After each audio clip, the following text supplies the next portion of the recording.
The next 5 lectures lay out the basics of linear perspective. We'll cover many of the most important concepts and techniques that artists have used over the centuries, and we'll see how we can apply perspective to draw both from observation and from our imagination. Linear perspective calls on us to use our analytic abilities, and artists like Leonardo, Piero, Dürer, and Akins are proof positive that honing these faculties bear fruit. Many students really enjoy perspective.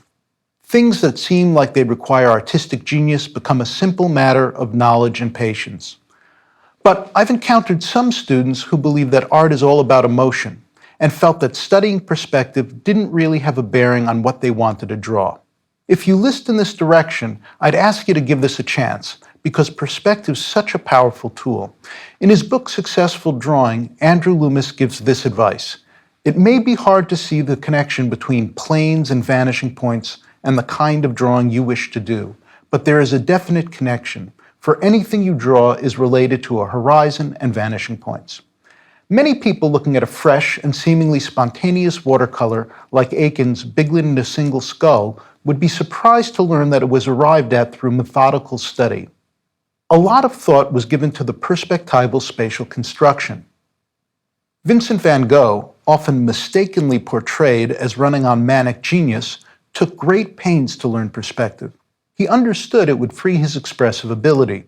In an 1880 letter to his brother Theo, he wrote, "There are laws of perspective which one must know in order to be able to draw well. Without that knowledge, it always remains a fruitless struggle, and one never creates anything." Loomis echoes Van Gogh's writing, "The difficulties of not knowing are always much greater than the effort of learning." In this section, we'll be getting into many technical aspects of drawing, but the underlying ideas are all applicable to freehand sketching, because you'll be able to understand what you're seeing much more rapidly and with greater clarity. The word perspective has a number of different meanings, so let's start with a couple definitions. The methods we just studied using plumb lines, units of measure, and other visual tools to create a convincing sensation of proportion and depth of space, those are all referred to as empirical perspective and also as nonlinear perspective. Empirical perspective relies on observation, not a set of rules, and it works fine when drawing many things observationally. Nonlinear perspective refers to overlap and to manipulations of clarity of edge or value or color to create the illusion of depth of space. That would include atmospheric perspective. What we're about to study, scientific linear perspective, is a method for drawing that relies on geometric principles. It employs a set of rules regarding the way lines recede to vanishing points. Linear perspective enables us to create form in space and control proportions, and we can do this and draw from our imaginations. Taken together, empirical nonlinear and linear perspective enabled artists to create images of astonishing verisimilitude, well beyond anything human beings had been able to accomplish prior to their use. Linear perspective isn't new to you. You experience it waiting for the subway, walking the streets of a city like Beijing, or at a seaside palm-treed resort. We experience it daily, though generally unconsciously, but it's at the heart of the way we understand and navigate our way through space. Becoming conscious of what you understand intuitively will be invaluable in helping you learn to draw. Though some scholars claim the ancient Greeks knew about linear perspective, there are no extant artworks showing its use. The Grove Dictionary of Art tells us the word perspective derives from the Latin perspectiva, which in the Middle Ages came to denote the whole science of optics, including the study of the eye, reflections, and refractions. It was during the late Middle Ages and early Renaissance that the pivotal ideas began to gel. In an earlier lecture, I mentioned the influence of an Arab scholar, Ibn al-Haytham or al-Hazan. He was born in Basra in 965 and lived most of his life in Cairo. He studied Euclid and Ptolemy, among others, and wrote on many subjects, including optics and visual perception. His book, titled The Book of Optics, was translated into Latin in the late 12th or early 13th century, and was later translated into other European languages. Many scholars point to his text as a foundation for the development of linear perspective in Europe. Lorenzo Ghiberti, the Renaissance Florentine who designed the ornate doors of the baptistry next to the Duomo, cited Alhazen frequently. And Ghiberti's sometimes colleague, sometimes competitor, Filippo Brunelleschi, is generally credited as being among the first to demonstrate how linear perspective worked. Sometime around 1413, he made a small painting of the Florence baptistry on a panel using linear perspective. He drilled a hole in it at the central vanishing point's location. To demonstrate the painting's accuracy, he'd have someone stand across from the baptistry in the doorway of the uncompleted Duomo. He'd have them hold the unpainted side of the painting with a hole to their eye. Looking through the hole, they'd see the baptistry.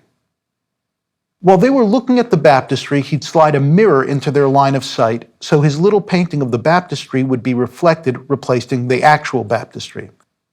Brunelleschi would go on to design and build the monumental dome of the Duomo, a 17-year project. He was the archetypical Renaissance man, artist, architect, mathematician, and engineer. In any case, while his little painting of the baptistry didn't survive, the illusion was apparently quite convincing, and the fallout from his demonstration radically changed the way artists would paint and draw ever after. As we've noted, before the advent of perspective, images like this were commonplace. After its discovery, images like this became much more the norm. Later in the 15th century, there were a number of treatises written on linear perspective, and they contributed to the spread of these new ideas. Among the best known were those by two of Brunelleschi's Florentine contemporaries, Di Pictura by Leon Battista Alberti and Di Prospettiva Pingendi by Piero della Francesca. Later, in the early 16th century, Albrecht Dürer published his own work, Unterweisung der Messung, also known as the Four Books on Measurement. Using linear perspective, Raphael was able to properly scale his figures and construct the elaborate architecture in the School of Athens, and Canaletto used the same principles in his painting of the Piazza San Marco in Venice. The knowledge would spread across Europe and indeed across the world and maintain an enduring presence. As we've seen, Eakins used it in the 19th century, and its use wasn't limited to highly naturalistic artists like Leonardo, Raphael, Canaletto, and Eakins. Daumier uses it in this quick gestural drawing. Van Gogh used perspective in The Night Café, as did the expressionist James Ensor in works like this.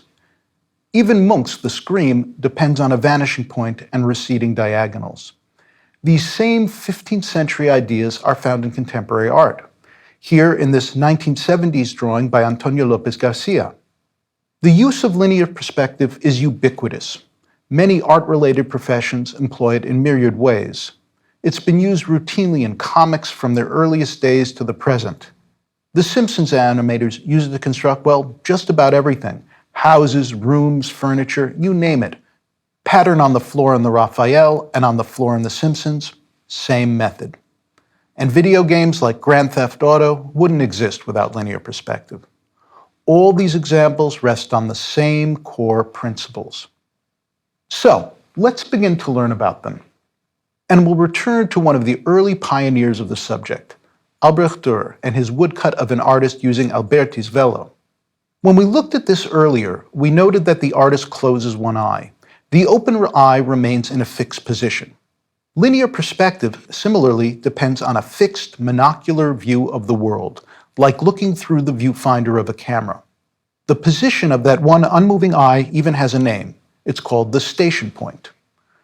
The most common forms of linear perspective also assume that the single eye is looking straight ahead, parallel to a flat ground plane. We call this the center line of sight. All of this was new. It's in marked contrast to the world of Ugolino. Here, plates and food are seen from way above, the table from a lower vantage point, and the figures lower yet. Now, there's an irony here. We really don't see the way linear perspective assumes we do. We generally look out in the world with two eyes, and we're fidgety, generally in motion, and rarely looking straight ahead. So, in reality, we're often experiencing a mashup of points of view, like in the Ugolino. I mean, even when we want to stay still, it's difficult. That's why photographers need tripods. But our operating software creates the illusion that we're seeing something akin to a tidy, still image. Another key concept in linear perspective is that of the horizon. That's where the sky and earth would appear to meet if the ground were perfectly flat and nothing, like mountains or buildings, blocked the view. In the dur, you'll note that the height of the station point or eye level of the person drawing is the same as the horizon. This will always be the case. As eye level is elevated, the horizon rises and the ground plane will appear to increase in area. As eye level is lowered, the horizon follows and the ground plane will become more foreshortened. There are three basic types of perspective: 1 point, 2 point, and 3 point. The basic conceptual unit that we use to understand perspective is the block, and we'll use it here. In 1 point perspective, we see the face of a block parallel to the picture plane, and all the horizontal edges receding away from us as diagonals would appear to meet at a single vanishing point. Looking at the inside of a block is like looking into a room. The back wall is parallel to the picture plane, and the diagonals of the side walls recede to the vanishing point. In 2 point perspective, the faces of the block are angled away from the picture plane. The edge of the block is closest to the picture plane, and the edges of the block's planes would appear to converge to two different points, one on the right, another on the left. If we're looking into a room, the walls are angled to the picture plane and the diagonals of the walls recede to two different points, right and left, and the corner of the room is located at the greatest depth. 3 point perspective describes situations where the line of sight isn't parallel to the ground plane, situations where we're looking up or down. In addition to a right and left vanishing point, an added point placed below the object produces a sensation of looking down, or a third point above, the sensation of looking up. One of the things the early developers' perspective noted was how we see different views or planes of an object depending on its height and lateral position. As an object moves along a vertical or horizontal axis, the planes we see shift. In 1 point perspective, we have three main kinds of lines: horizontals to describe width, and verticals for height. Together they create a rectangle, a face that's parallel to the picture plane. Last are diagonals receding to a vanishing point to express depth. To get a sense of how this works, let's draw 9 blocks in various locations relative to the horizon and a central vanishing point. This is what we'll draw. We'll end up with 3 blocks above the horizon, 3 straddling the horizon, and 3 below. Vertically, we'll have 3 blocks centered on the vanishing point, 3 to the right, and 3 to the left. You want a range of pencils and/or mechanical pencils, and a sheet of 18 by 24 inch paper, your T-square, triangle, and ruler. Turn your page in the landscape position and fix it parallel to the edges of your drawing board.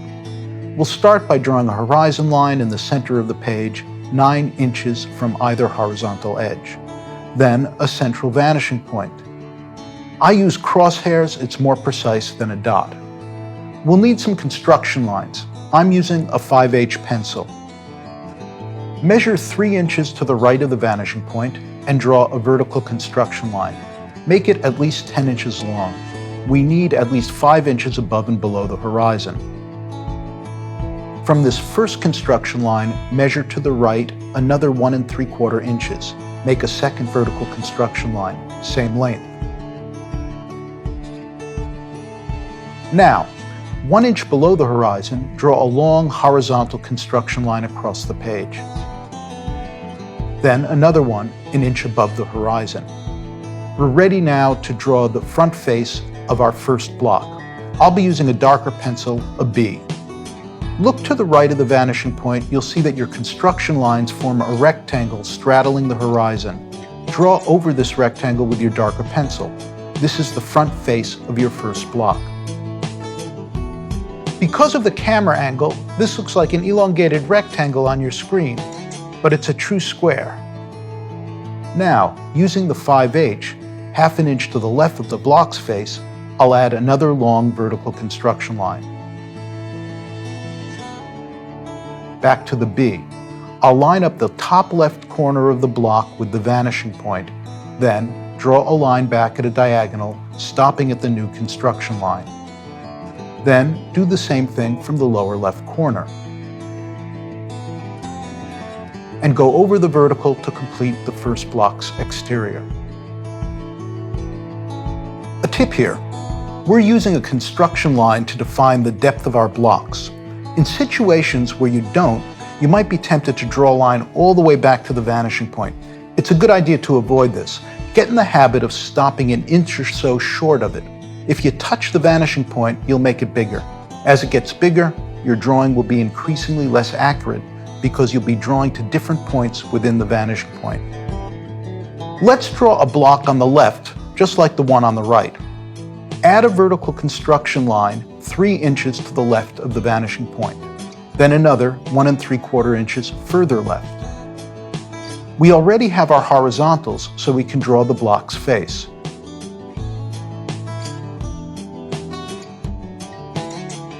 Then, add another vertical construction line 1/2 inch to the right of the block's face, and complete the block's side plane. Let's note what we've got. For blocks to the right and left of the vanishing point that are straddling the horizon, we see a front and side plane, but neither top nor bottom. To the right of the vanishing point, we see a left side plane. To the left, a right side. Let's add some blocks below the horizon. We'll start with a horizontal construction line 2 inches below the blocks we just drew, and another 2 inches below the first. We already have verticals, so we can draw a front face for a block directly below our right and left blocks. Let's complete the block on the lower right. Line up the upper left corner of the face with the vanishing point and draw a line back to the construction line. Do the same on the lower left. Now, connect the diagonals with a vertical. We can estimate where a horizontal from this last point would intersect a diagonal receding to the vanishing point from the upper right corner of the face and make a small mark. Then, draw a horizontal to that point. Last, a diagonal from the upper right corner to intersect the horizontal. You get the idea. You can complete the block on the left following the same steps as on the right. Here, below the horizon, we see top planes. Let's add some blocks above the horizon. We'll need a couple more horizontal construction lines. The first 2 inches above the first blocks, then another 2 inches above the one we just drew. And we'll draw the front faces. One on the left,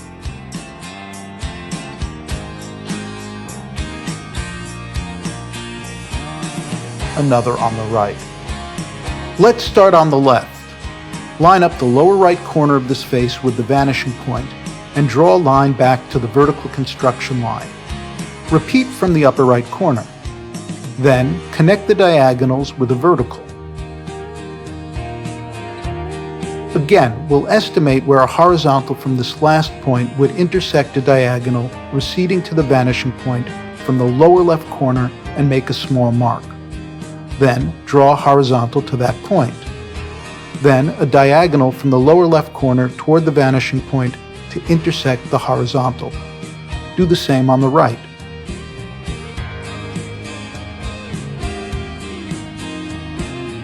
What do we see above the horizon? A bottom plane.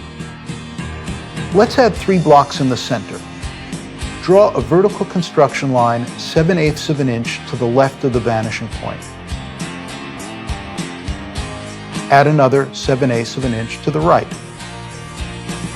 Draw the front faces.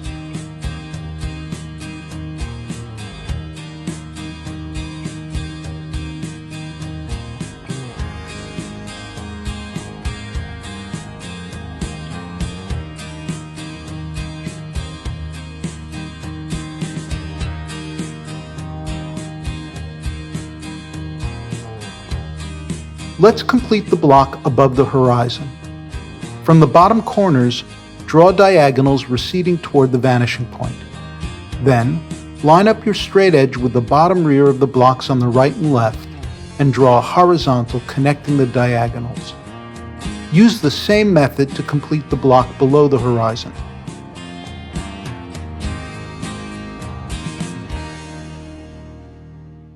And what do we learn here? Well, blocks located along the vanishing point's vertical axis don't reveal their side planes, and a block that straddles the horizon and vanishing point will appear as a flat rectangle.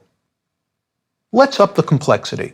We'll imagine that these blocks are transparent, made of glass, and we'll draw their interiors. It'll help to control the illusion if you use a thinner, lighter line for this. I'm going to use an H pencil. Let's start below the horizon with the block on the right. We'll draw a diagonal back from the lower right corner toward the vanishing point in the box's interior. We'll intersect this with a horizontal line starting at the left rear corner and moving to the right. Last, from this point of intersection, we'll draw a vertical to the top rear right corner.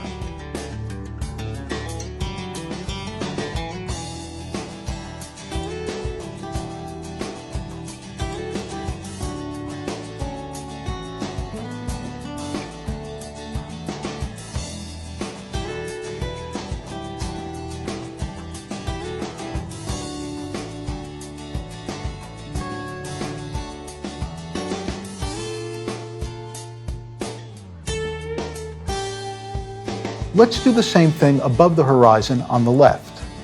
From the upper left corner, draw a diagonal back toward the vanishing point. Intersect this with a horizontal from the rear upper right corner of the block.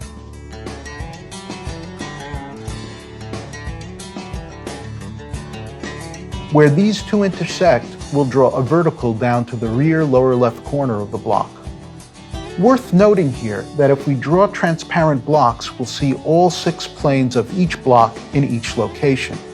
Try the rest on your own. Remember, if you get stuck, we're only using 3 kinds of lines: horizontals for width, verticals for height, and diagonals receding to the vanishing point to express depth.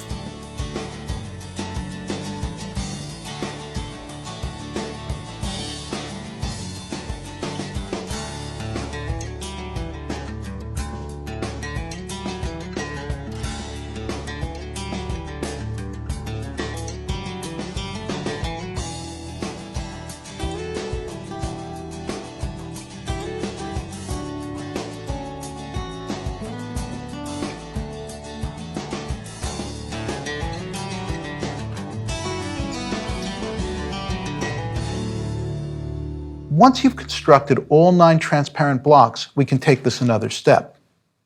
We'll put a smaller block inside each of the transparent blocks we just drew, like the table in the room in Leonardo's Last Supper, or the tables, bar, and pool table in Van Gogh's The Night Cafe.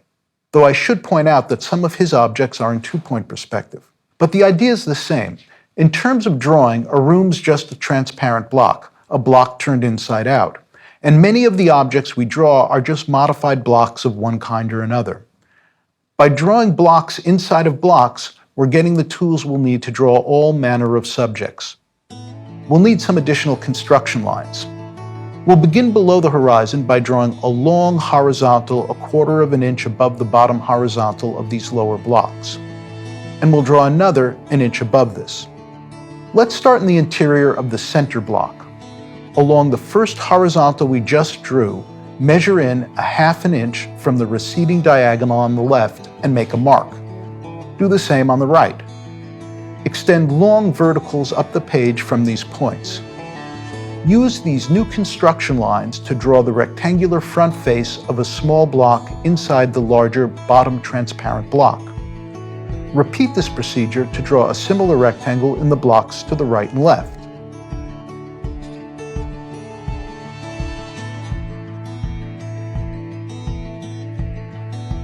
Now we'll need another construction line to define the depth of these new blocks. We'll draw a horizontal 1/4 of an inch above the rectangles for this purpose. We'll draw lines from the top corner of the blocks toward the vanishing point and reiterate the connecting horizontal with a darker line. To complete the right and left blocks, we'll draw a vertical down from the last intersection and meet this with a diagonal from the inner bottom corner aimed at the vanishing point.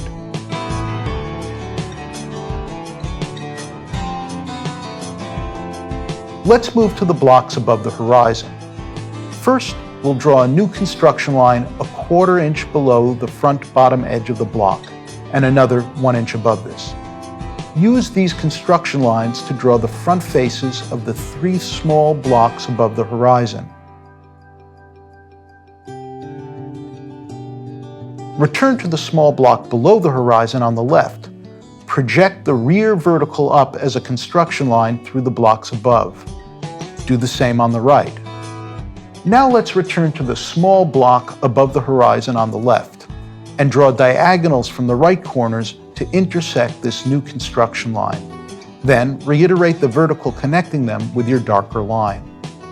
From the bottom intersection, draw a horizontal to the left to intersect with a diagonal from the lower left corner aimed at the vanishing point.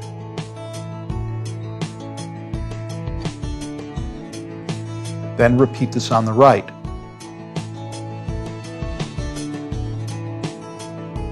Project the depth from the right to the center to complete that block.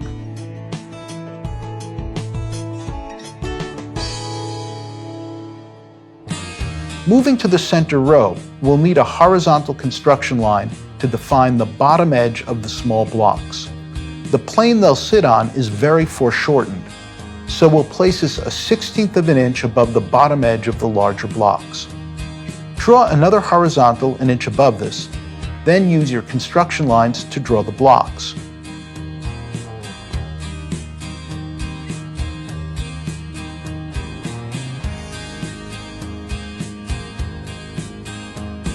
All three straddle the horizon. The center block will appear as a flat rectangle, and on both right and left, we'll only see a front and side plane. You could take this a couple steps further. You could draw the interiors of the small blocks. You could also create separate variations on this drawing by moving the horizon up or down and moving the vanishing point left and right. But now, let's look at some artists' work in relation to what we just drew. As we've noted, Leonardo's Last Supper is essentially a box in a box. We have our same three primary directions. Horizontals describe width, verticals height, and diagonals recede to the vanishing point to create depth. We can see the landscape out the window. We have a mid-horizon. The central vanishing point's located on Jesus' right eye. If you remember, the horizon is a function of eye level of the viewer. Pictorially, our eye is at Jesus' eye height. Horizontals and verticals construct the front plane of the table parallel to the picture plane. Diagonals converge to the same vanishing point, describing the tabletop moving back into space. We see the same thing in Raphael's 16th century School of Athens. Here, the horizon and central vanishing point are a bit lower and coincide with our two central figures, Plato on the left and Aristotle on the right. We're looking up at them. Fast forward to the 18th century, and Canaletto's having a bit of fun with this. The buildings on the right vanish to a point on the right of center. The buildings on the left to a point left of center. And the pattern on the central pavement to a point in between. There are a couple of other vanishing points as well. Goes to show that if you know what you're doing, you can bend the rules quite a bit and still come out with a naturalistic result. In each of these cases, linear perspective is being used compositionally as well as spatially. All those receding diagonals are serving to point to our main subject or subjects. In the Last Supper, Jesus. In the School of Athens, Plato and Aristotle. In the Canaletto, the main points all point to the facade of St. Mark's Cathedral. In the 19th century Aikens, we have much the same thing, though with a somewhat higher horizon. In all the above, the point of view is most like the central box in a box we just drew. Van Gogh gives us a higher horizon in the Night Cafe. This gives us a sensation of looking down at the pool table and room. Van Gogh also places the vanishing point off to the left. This gives us a larger right wall and a smaller left one. This spatial situation relates to the lower right block in a block we drew. Enzer's crowd also vanishes to a point a bit left of center and almost coincident with the top of the format itself.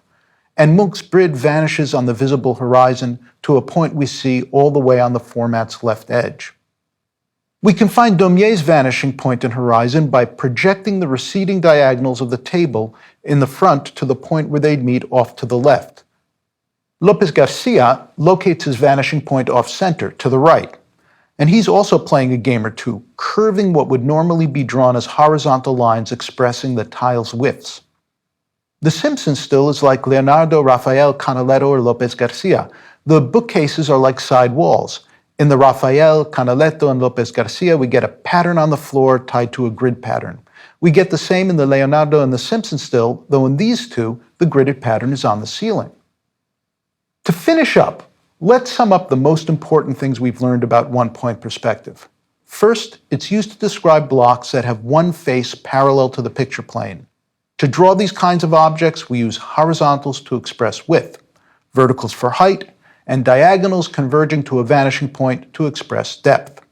In one-point perspective, all block-like objects will reveal a front plane parallel to the picture plane. Opaque objects straddling the horizon will reveal neither a top nor a bottom plane. Objects below the horizon will reveal a top plane. Objects above the horizon, a bottom plane. Objects to the right of the vanishing point, a left side. Objects to the left of the vanishing point, a right side. Objects on a vertical axis straddling the vanishing point will reveal no side planes. As planes get closer to the vanishing point, they'll appear more foreshortened. As they move away, the inverse. I should note, there are limitations to the system in this regard. You'll remember in an earlier lecture we saw how reflected light rays converge toward the eye. In linear perspective, we conceive of infinite rays converging in the form of a three-dimensional cone, and it's called the cone of vision. If you hold your arms out to the sides and look straight ahead, you'll likely be able to make out your hands in your peripheral vision. That would indicate a cone of about 180 degrees, 90 degrees on either side of your center line of sight. In linear perspective, if we want to avoid distortion, we're limited to a much smaller cone of vision. Most texts advise a cone of not more than 45 to 60 degrees. Practically, what this means is that when objects are placed too far away from the vanishing point, they'll begin to distort. In this example, extending forward from the back of the room, all the planes look pretty good. But as we move forward in space, farther away from the vanishing point, we get some distortion.